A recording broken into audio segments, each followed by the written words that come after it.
영국의 영문학자이자 작가이면서 탁월한 기독교 변증가로 20세기 그리스도인들에게 큰 영향을 준 인물이 있습니다. C.S. 루이스라는 분입니다. 이분이 쓴 책 중에서 굉장히 독특한 컨셉을 가지고 있는 책이 있어요. 스크루테이프의 편지라는 책이에요. 이 스크루테이프는 고참 악마의 이름입니다.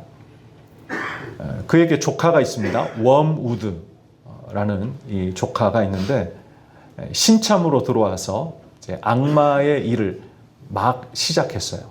그래서 이 삼촌이 조카를 코칭해주는 편지를 31통을 쓴 겁니다.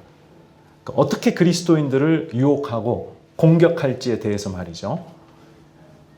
이 C.S. 루이스가 왕성한 상상력을 발휘해서 쓴 책이긴 하지만 성경 말씀에 근거해서 이야기하고 있기 때문에 그냥 허구로만 치부하기에는 좀 어려운 면이 있어요. 이 책의 내용 중에 악마가 일하기 가장 좋은 환경에 관한 것도 있는데요. 사람들이 악마의 진짜 정체에 대해서 무지한 상태에 있게 하는 것입니다. 악마 하면 보통 소설이나 영화 속에 등장하는 뿔나고 꼬리 달린 모습을 떠올리는 사람들이 꽤 많지 않습니까? 그게 악마를 허구적인 존재로 인식하는 거예요. 악마의 진짜 정체를 모르는 거죠. 한국 축구 국가대표팀을 응원하는 서포터들 명칭이 무엇인지 아시죠? 붉은 악마입니다. 그래서 이 빨간 뿔 양쪽에 2개 달린 그 헤드밴드, 헤어밴드라고 하나요? 네, 그거를 하고 있지 않습니까? 근데 이건 역시 악마를 희화화하는 것이라고 할 수 있겠어요. 이렇게 되면 사람들이 마귀가, 악마가 정말로 존재한다는 사실을 잘 믿지 않게 되고요. 당연히 마귀가 하는 일에도 무지한 상태가 되는 것입니다. 마귀를 전혀 경계하지를 않으니 얼마나 활동하기 좋겠습니까? 한편 사람의 성격상의 문제, 그리고 일상에서 일어나는 모든 문제, 그 원인을 악마에게 돌리는 것, 이것도 악마가 활동하기 좋은 환경이라고 그 책에서 이야기하고 있습니다. 한때 한국의 어느 이단 교회에서는 모든 질병과 모든 문제의 원인이 귀신이 들어갔기 때문에 그렇다, 이렇게 규정을 하고 이 귀신 쫓아내는 것을 교회 사역의 핵심처럼 여겼는데요. 그게 대표적인 사례라고 할 수가 있겠죠. 이렇게 마귀에게 집착할 경우 역설적이게도 마귀에게 조종당하기가 쉽습니다. 노상 어둠의 영, 악한 세력들만 묵상하게 되는 거니까요. 자, 이렇게 마귀에 대해서 무지하거나 오해를 하고 있으면 마귀의 공격에 속수무책으로 당할 수밖에 없는 거예요. 우선 용어부터 한번 정리해 보겠습니다. 성경에는 사탄과 마귀가 나와요. 같은 존재를 지칭하는 서로 다른 이름입니다. 이름에 따라서 의미와 역할이 조금씩 다르게 강조되고 있긴 합니다. 이 사탄은요, 그 자체가 히브리어예요. 대적하는 자 혹은 반대자라는 뜻입니다. 주로 하나님의 계획에 대항하고 믿는 자들을 방해하는 존재로 묘사될 때 사탄이라는 호칭을 씁니다. 마귀는요, 헬라어 디아볼로스에서 유래한 것입니다. 그걸 번역한 것인데, 디아볼로스의 의미는 비방하는 자, 이간질하는 자, 참소하는 자, 이런 뜻입니다. 그래서 하나님과 사람 사이, 그리고 사람과 사람 사이에서 이간질하고 참소하는 일을 한다고 해서 붙여진 이름이 마귀예요. 그리고 성경에 보시면 귀신도 나오죠. 복음서에 예수님이 귀신을 자주 쫓아내시지 않습니까? 이 귀신은 우두머리격인 사탄, 마귀를 따르는 악한 영들이라고 보시면 되겠습니다. 오늘 본문은 마귀를 언급하고 있어요. 마귀를 대적하라. 자, 여러분, 마귀에게 맞서 싸우려면, 대적하려면 우리가 마귀의 전략과 전술을 알아야 됩니다. 마귀의 전략은 분명해요. 사람들을 하나님으로부터 멀어지게 하고 더 나아가 하나님께 대한 반역의 자리에 서게 합니다. 창세기 3장을 열면 바로 뱀이 첫 인류를 유혹하는 장면이 나옵니다. 선악을 알게 하는 나무의 열매를 먹으라고 유혹하죠. 이 열매의 본래 기능이 있다고 제가 지난주에도 말씀을 드렸습니다. 하나님은 창조주이시고 사람은 피조물이라는 사실을 그 열매를 볼 때마다 떠올리게 해주는 기능이 있어요. 하나님이 인생들과 창조세계 전체를 보살피고 다스리시는 주권자이심을 인식하고 그분의 통치와 뜻을 겸손하게 따르는 것이 사람에게도 창조세계에도 가장 복된 것임을 알려주는, 상기시켜주는 기능을 그 열매가 하고 있었던 겁니다. 달리 말하면 사람이 하나님과 올바른 관계에 있을 때에 하나님 안에 있는 참 생명과 온갖 좋은 것들을 선물로 받아 누릴 수 있다는 것을 기억하게 해주는 일종의 장치인 것입니다. 자, 하나님이 그 열매를 먹지 말라 이렇게 명령하신 것이나 또 그것을 먹는 날에는 반드시 죽으리라 이렇게 경고하신 데에는 인류를 향한 깊고 진한 하나님의 사랑이 담겨 있는 거예요.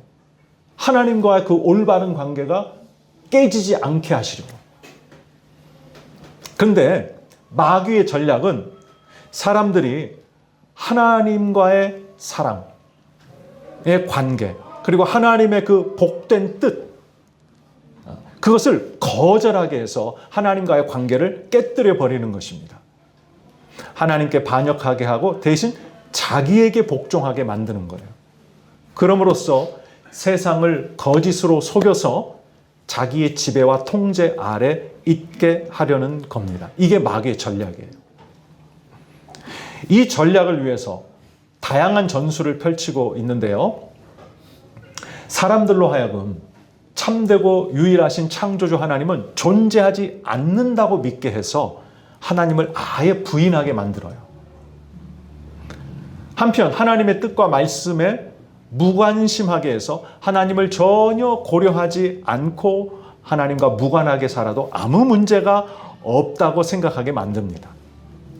자, 여기서 한 걸음 더 들어가서 하나님을 신경 쓰지 않고 사는 것이 오히려 어디에도 속박되지 않고 인생을 주체적이고도 자유롭게 살 수 있는 매력적인 방식이라고 믿게 만듭니다.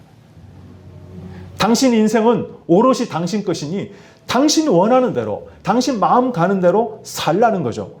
그게 참된 행복한 삶이라는 거예요. 한마디로 거짓을 믿게 하는 거예요. 수많은 사람들이 그 거짓말에 속고 있잖아요. 그러면 우리 믿는 자들에게는 마귀가 어떤 전술을 쓸 것 같습니까? 하나님께 드려져야 될 우리의 사랑과 충성이 자꾸만 다른 대상을 향하여 나가게 만들어요. 하나님을 신뢰하는 마음, 또 하나님을 의지하는 마음이 자꾸 흔들리게 합니다. 약해지게 해요. 그래서 하나님을 온전히 예배하는 예배자로 살지 못하게 하고 예수님을 온전히 따르는 예수의 제자로 살지 못하게 하는 거죠. 말하자면 하나님과의 올바른 관계에 균열을 일으킵니다. 이것이 마귀가 그리스도인들에게 하는 전술이에요. 마귀의 전술은 그 밖에도 다양하지만 크게 분류해보자면 두 가지 타입이 있습니다. 하나는요, 이 폭력, 협박 이런 것들을 동원을 해서 위축되게 만들어요. 두렵게 만듭니다. 그리고 다른 하나는 아주 교묘한 논리와 교활한 방법을 사용해서 설득하고 회유하고 그렇게 하는 거예요. 이걸 이제 우리가 유혹이라고 하지 않습니까? 심지어 마귀는 우리 예수님에게도 이 두 가지 타입의 공격을 가했습니다. 예수님이 세례 받으신 후에 성령이 임하시고 바로 성령에 이끌려서 광야로 나가서 마귀에게 시험 받으셨죠? 그때 마귀가 했던 시험의 그 타입이 무엇이냐면 No cross, no crown이에요. 인류의 죄를 대신 지시고 십자가를 예수님이 지셔야만 하거든요. 그 후에 하나님의 영광이 임하게 되는 것인데 마귀가 뭐라고 했죠? 나에게 절해. 그러면 내가 이 세상 모든 권세를 너에게 줄게. 십자가의 길 가지 않아도 된다는 겁니다. 그리고 예수님이 십자가 지실 날 그 시간이 점점 가까울수록 예수님을 붙잡아서 죽이려고 하고 예수님을 배신하려고 하는 그런 사람들이 주변에서 막 긴박하게 움직였잖아요. 여러분, 그게 얼마나 큰 압박감으로 다가오겠습니까? 그런 시기예요. 우리가 함께 살펴보고 있는 베드로전서는 처음부터 끝까지 줄곧 그리스도인의 고난에 대해서 말씀하고 있는데, 이게 바로 마귀가 쓰는 전술의 한 타입이죠. 예, 협박하고 폭력을 가하고 고난을 주고 두렵게 만들고. 그래서 이 편지를 처음 받아 읽게 되는 독자들은 지금의 이 튀르키예, 그 당시 이제 소아시아라고 불렀는데, 그 지역에 있는 작은 규모의 교회 공동체들이었어요. 이 사람들이 예수님 믿고 나서부터는 하나님 나라 복음에 합당하지 않은 사회적 관습이나 사고방식이나 생활방식에 더 이상 순응하지 않았습니다. 그로 인한 후폭풍이 대단했어요. 직장에서 쫓겨나고 비즈니스를 더 이상 할 수 없게 되고 사회에서 왕따 당하고 심지어 다른 믿지 않는 가족들로부터 따돌림 받고. 그러니까 마귀가 이런 식으로 막 공격을 가하는 겁니다. 마치 네가 이래도 하나님을 사랑할래? 네가 이래도 예수님께 충성할래? 네가 이래도 믿음 지킬 수 있어? 이렇게 협박하는 것처럼 말이죠. 그러니까 목적은 단 하나예요. 믿는 자들을 두렵게 하고 위축시켜서 그들의 믿음을 삼켜버리는 겁니다. 자기에게 굴복하게 만드는 거예요. 그럼 여러분, 오늘날은 어떨 것 같습니까? 오늘날 마귀가 여전히 이 전술을 사용할 것 같습니까? 어떠세요? 사용하고 있어요. 그리스도인들이 차별과 박해를 받고 심지어 목숨을 잃는 일들이 계속되고 있습니다. 최근에 오픈도어 선교회에서 2026 세계 기독교 박해 지수를 발표했는데요. 2024년 10월부터 2025년 9월까지의 통계에 의하면 전 세계에서 살해된 그리스도인, 신앙 때문에 죽임당한 그리스도인들이 몇 명 정도 될 것 같습니까? 4,849명입니다. 구금 및 투옥 4,712명, 공격받거나 폐쇄된 교회 시설이 3,632개소, 박해받는 아동 및 청소년이 1억 1천만 명이라고 합니다. 현재 전 세계적으로 약 3억 8,800만 명의 기독교인이 신앙으로 인해 높은 수준의 박해와 차별을 겪고 있어요. 여러분, 우리는 지금 이렇게 마음껏 자유롭게 하나님을 예배하고 있잖아요. 그런데 지금 이 순간에도 지구촌 어느 곳에서는 마귀의 공격을 받고 고통 속에 신음하고 있는 우리 믿음의 형제 자매들이 있다는 얘기예요. 우리가 이걸 잊어서는 안 돼요. 그들을 위해서 기도해야 됩니다. 그럼 우리는 어떤가요? 우리에게는 그와 같은 직접적인 박해는 없지요. 하지만 여러분, 하나님을 거스르는 세상 방식과 세상 문화에 순응하지 않고 예수님께 온전히 순종하고 살려고 하면 뭐가 따라오죠? 고난이 따라옵니다. 우리를 두렵게 만들고 위축시키는 일들이 생겨요. 예수님을 따라갈 용기를 내지 못하고 세상에 순응하며 살게 하려고 마귀가 협박하고 압력을 놓고 그렇게 공격하는 겁니다. 이런 식으로 우리 믿음을 삼켜버리는 전술을 지금도 사용하고 있어요. 그런가 하면 또 다른 타입이 있다고 그랬죠. 마귀의 전술 중에 교묘한 논리와 교활한 방법으로 유혹하는 것입니다. 설득하고 회유해요. 근데 어떻게 보면 이게 더 치명적일 수도 있어요. 왜냐하면 그게 마귀의 공격이라고 잘 인식하지 못할 수 있기 때문입니다. 예를 하나 들자면 삶이 너무나 분주하게 만드는 거예요. 너무너무 바쁘게 만드는 겁니다. 뭐 일이든 취미생활이든 다른 사람들과의 만남이든 간에 막 거기에 온통 신경, 정신이 다 팔리고 에너지가 다 소진되게 하는 거죠. 그래서 하나님을 잘 의식하지 못하게 해요.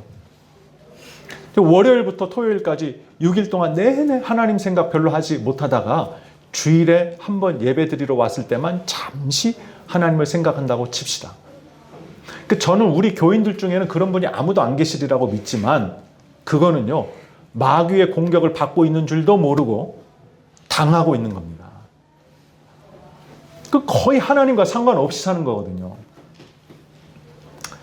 네, 이런 것도 있어요. 불안과 염려에 사로잡히게 만들어요. 내가 아파요? 가족 중에 누가 아파요? 내가 하고 있는 지금 이 생업의 미래가 불확실해요? 모든 게 불안하고 염려가 되는 거죠. 그러다 보면 자칫 불안과 염려의 포로가 될 수 있습니다. 이게 왜 심각한 문제냐면, 그러면 하나님을 신뢰하지 못해요. 하나님 의지하지 않습니다. 당연히 하나님이 주시는 평안도 누리지 못하는 거죠. 그 마귀의 공격에 당하는 거예요. 한 가지만 더 생각해 보자면, 하나님 말고 자꾸 다른 어떤 것에서 나의 가치, 나의 존재감을 확인하게 하려는 것도 있습니다. 지난 금요기도회 설교 때도 했던 이야기인데요. 횃불 트리니티 신학대학원의 상담센터 최은영 교수님이라는 분, 이분의 간증을 제가 들었어요. 이분 목사님 딸인데 서울대 약대를 나와서 대학원 석사 때부터는 상담을 공부했습니다. 이분이 이제 전공 분야가 중독이에요. 중독.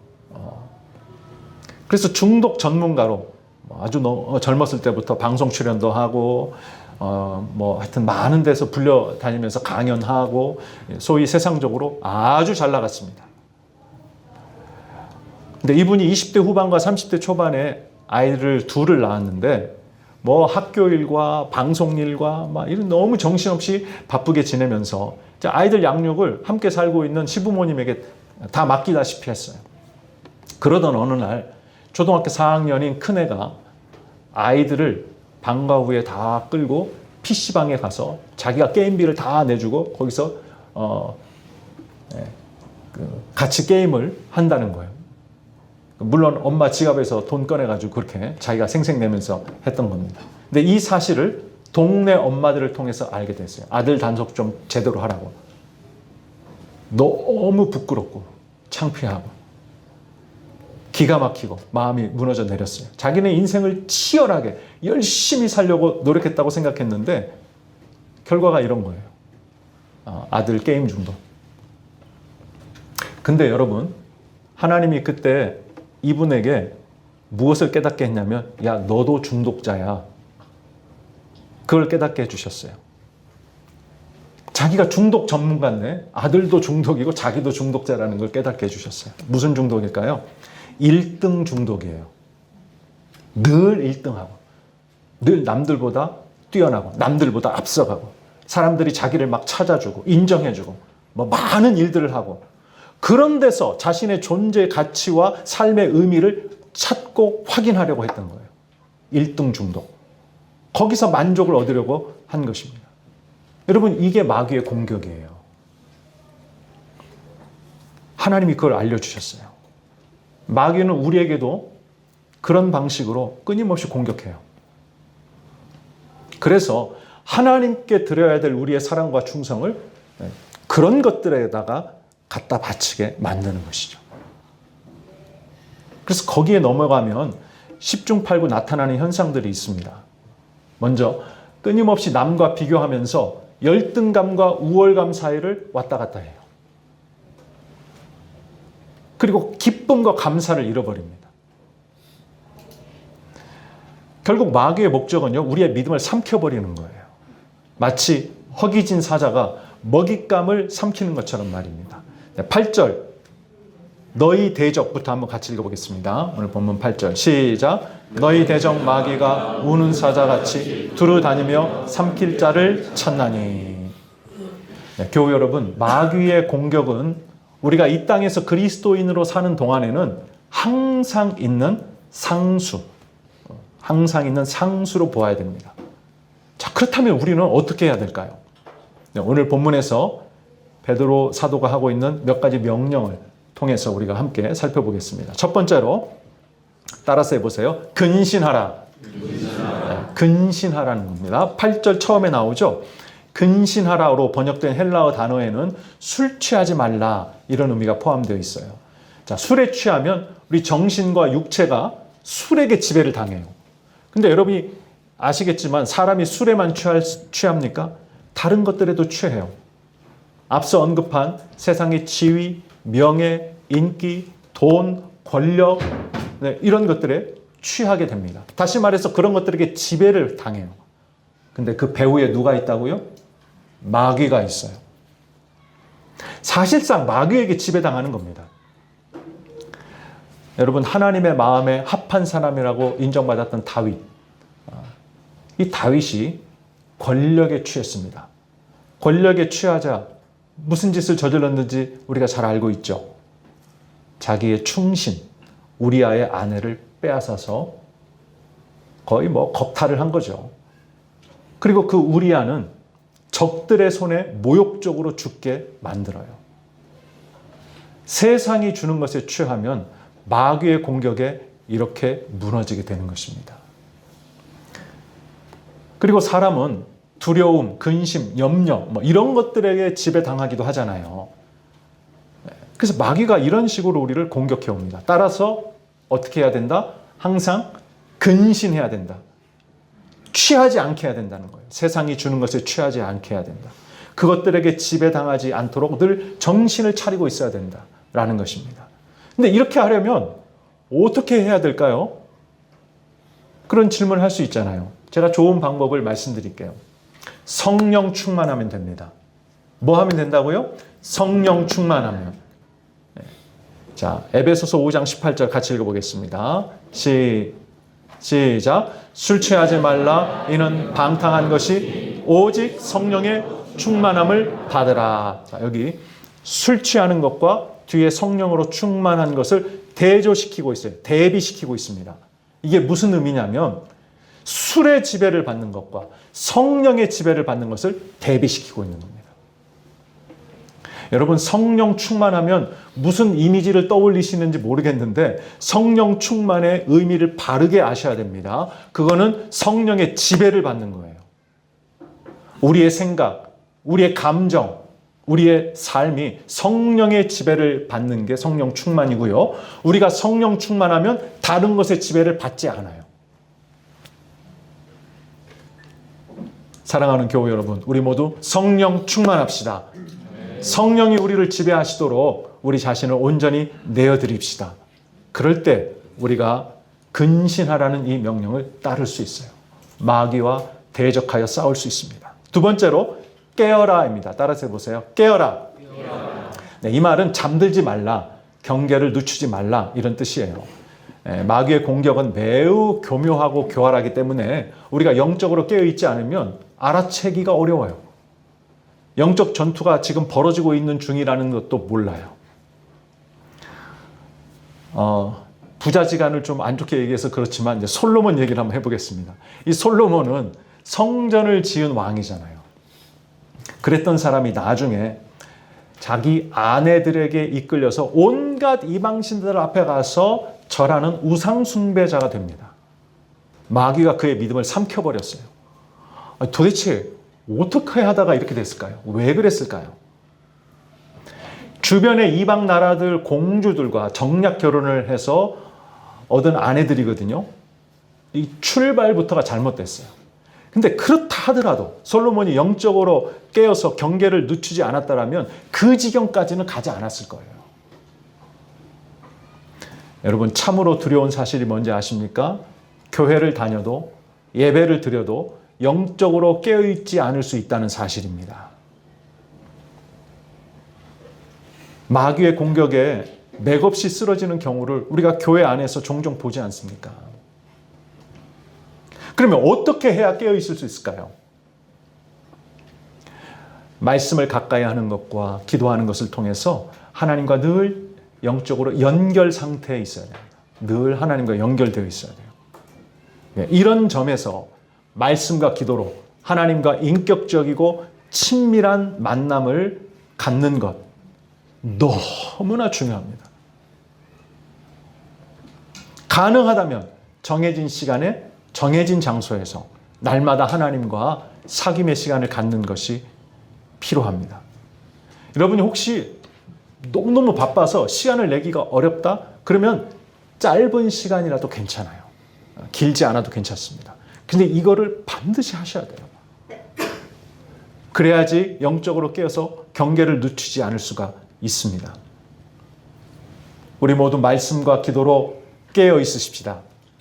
세 번째로 따라서 해보십시오. 믿음에 굳게 서서 마귀와 싸워라. 네, 9절 상반절 한번 같이 읽어보십시다. 너희는 시작. 너희는 믿음을 굳건하게 하여 그를 대적하라. 네, 믿음에 굳게 선다는 것 무엇을 말하는 걸까요? 10절 11절에 그 답이 나옵니다. 자, 10절 11절 같이 읽어볼게요. 시작. 모든 은혜의 하나님 곧 그리스도 안에서 잠깐 고난을 당한 너희를 친히 온전하게 하시며 굳건하게 하시며 강하게 하시며 털을 견고하게 하시리라. 권능이 셋에 무궁하도록 그에게 있을지어다. 아멘. 교회 여러분, 제가 몇 가지 질문을 드릴게요. 하나님이 메시아 예수 안에서 여러분을 부르셨음을 믿으십니까? 영적 싸움으로 인해서 이 땅에서는 잠시 고난을 받을 수 있겠지만 하나님의 영원한 영광에 여러분을 들어가게 하실 줄 믿으십니까? 마귀와 싸우는 여러분을 회복하시고 지지해 주시고 강하게 하시고 흔들리지 않게 튼튼히 세워주실 줄로 믿으세요? 하나님에겐 이러한 주권과 능력이 있음을 믿으십니까? 아멘이죠, 여러분. 이 모든 게 은혜예요. 그 은혜를 지금도 여러분에게 아낌없이 하나님이 부어주고 계심을 믿으십니까? 여러분, 이 믿음을 가지고서 마귀와 대적하여 싸우셔야 된다는 거예요. 게다가 우리는 예수님이 이미 이기신 싸움을 하고 있는 겁니다. 예수님이 십자가와 부활로 이미 마귀를 이기셨어요. 예수님이 이런 말씀을 하셨습니다. 요한복음 16장 33절 말씀인데요. 네, 제가 읽어드리겠습니다. 이것을 너희에게 이르는 것은 너희로 내 안에서 평안을 누리게 하려 함이라. 세상에서는 너희가 환난을 당하나. 마귀의 공격을 당하는 거죠. 담대하라. 내가 세상을 이기었노라. 할렐루야. 네, 여러분, 마귀를 대적하여 싸우는 일의 본질은 이와 같이 하나님을 믿는 것에 있어요. 하나님의 약속과 말씀을 신뢰하고 하나님만 바라보면서 순종의 발걸음을 용기 있게 내딛는 것이 마귀와 영적 전투에서 핵심이에요. 우리에게 이 믿음이 있어야 뒤로 물러나지 않고 전진할 수 있습니다. 교회 여러분, 우리 모두 이 믿음에 굳건히 서서 마귀와의 영적 싸움을 힘써 싸웁시다. 마지막 네 번째로 혼자 싸우고 혼자 고난받는 것이 아니라는 것을 기억하라입니다. 자, 9절 하반절 같이 읽어보겠습니다. 시작. 이는 세상에 있는 너희 형제들도 동일한 고난을 당하는 줄을 알미라. 네, 우리와 동시대를 살고 있는 전 세계의 수많은 믿음의 형제 자매들이 영적 싸움을 함께 하고 있어요. 함께 고난받고 있습니다. 우리 앞선 시대의 선배 그리스도인들도 그랬어요. 이 말씀이 우리에게 가르쳐 주시는 게 있습니다. 먼저 마귀를 대적하는 영적 싸움을 하고 있고 그로 인해서 고난받는 것이 있다면 그거는 하나님의 백성 공동체에 속해 있다는 징표라는 것이에요. 그리고 또 하나는 우리가 이 싸움을 다른 형제 자매들과 함께 연대해서 싸워야 한다는 것입니다. 형제 교회들과 함께 연대해서 싸워야 하는 거예요. 자, 13절에 보시면 바벨론에 있는 교회라는 말이 나오죠. 아마도 로마에 있는 교회 공동체들을 가리키는 것 같아요. 이 교회들이 소아시아에 있는 교회들, 즉 이 베드로전서의 수신자들이죠. 그 교회들에게 무난한다라는 것은 앞서 말한 영적 싸움과 고난에 다 함께 연대하고 있다 하는 뜻이 포함되어 있습니다. 이것만 봐도 개인주의적 신앙이나 개교회주의적 신앙은 성경적이지 않다는 것을 우리가 알 수 있어요. 교회 여러분, 우리는 혼자 싸우지 마십시다. 함께 연대하여 싸웁시다. 그게 건강한 공동체의 모습이에요. 이와 같은 은혜가 우리 엘림교회와 지상의 모든 교회에 충만하기를 예수님의 이름으로 축원합니다.